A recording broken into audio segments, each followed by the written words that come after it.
This next story is called Hank Aaron, Brave in Every Way. Another baseball story by Peter Golenbach, illustrated by Paul Lee, with music by Vincent Herring, American Experience. Hank Aaron, brave in every way. To my son Charlie, who is wonderful in every way. PG. To my mother, who was brave in her own way. From the moment Hank Aaron was born on February 5, 1934, his father, Herbert, wanted him to know the joy of playing baseball in open, grassy fields, and his mother, Estella, dreamed that one day he would make a difference in the world. It was the time of the Great Depression, and like millions of others, Herbert Aaron had great difficulty finding work. He had saved enough to buy some open country land just outside Mobile, Alabama, but he didn't have the money to buy a house or even the wood to build one. Hank was 8 before his dad was finally able to build a small home for his family with the used boards from a torn-down house. The new house had no lights and no window panes. It had no bathroom. It had no refrigerator. But inside the Aaron house there was plenty of love, and nearby in a pecan grove was an open field for playing baseball. Hank loved living in the country, and he loved playing baseball. There were days in school when Hank could think of nothing else. He would stare out the window, wishing he were on the baseball field, but his mama had set her heart on Hank going to college. "Hank, try to be the best," she would say. "Set goals for yourself, and don't let anyone stop you from achieving them." Hank's goal was to be a Major League Baseball player. Though his father didn't want to discourage Hank, he wanted him to be realistic. "There aren't any colored players in the major leagues," he reminded Hank. It was true. Blacks were prohibited from playing in the major leagues, but that didn't stop Hank from dreaming, and America was beginning to change. The year Hank turned 13, Jackie Robinson joined the Brooklyn Dodgers. Major League Baseball had its first black player, and Robinson quickly became a star.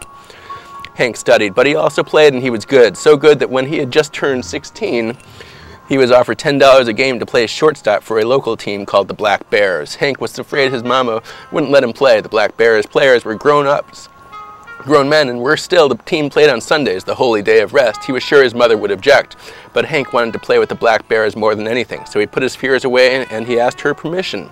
To his surprise, his mother came up with a compromise. He had to stay in school during the week and get his diploma, and she wouldn't let him travel with the team or be paid on Sunday, but he could play in every home game. During his first year with the Black Bears, Hank displayed some extraordinary talents. He hit for a high average, was fleet on the bases, fielded well, and showed a strong throwing arm. He even hit some home runs. After his second season with the Black Bears, Hank was offered a job playing far from home for a professional team called the Indianapolis Clowns. Hank's mother didn't understand how becoming a baseball player could help her son make a difference in the world, but she had faith in Hank and saw that he loved the game. So Estella made Hank a couple of sandwiches and stuffed $2 into his pockets. Too upset to go to the train station to see him off, she stood in the yard crying as Hank left. "Your dad and I will be thinking of you always," she told him. "Be strong, son." Hank Aaron was strong, and he soon impressed everybody with his talent. Wherever he played, Hank became a star. Then, in 1954, Hank joined the Milwaukee Braves. He had done what he had dreamed of. He had made the major leagues. Hank soon established himself as one of the leading home run hitters in the game. In 1956, he became the second youngest player ever to win a National League batting title. In 1957 and 1958, his powerful hitting led the Braves to league championships. Hank remembered his father's determination and his mother's advice. Be the best you can be and keep your eyes on the goal. He became hungrier to excel. He decided to try to break the career home run record of Babe Ruth, baseball's most beloved hero. When the Braves moved from Milwaukee to Atlanta, Georgia in 1966, it helped Hank. He found it easy to hit home runs in the cozy Atlanta stadium, and he was happy to be close to home. But some people resented Hank's success because of the color of his skin. He began to get 1 or 2 unsigned letters each week filled with insults and nasty names. By the end of 1972, Hank was only 41 home runs shy of the mighty Babe's 714, the most revered record in all of American sports. Hank was excited, but he was getting more and more angry letters claiming that a black man should not be challenging the record of a white man.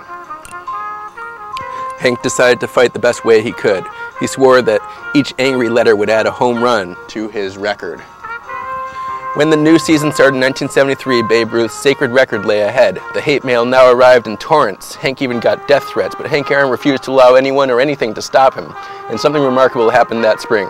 The nation's newspapers began running stories telling about the hate mail. A chorus of well-wishers wrote Hank about almost 1 million letters to offer him support.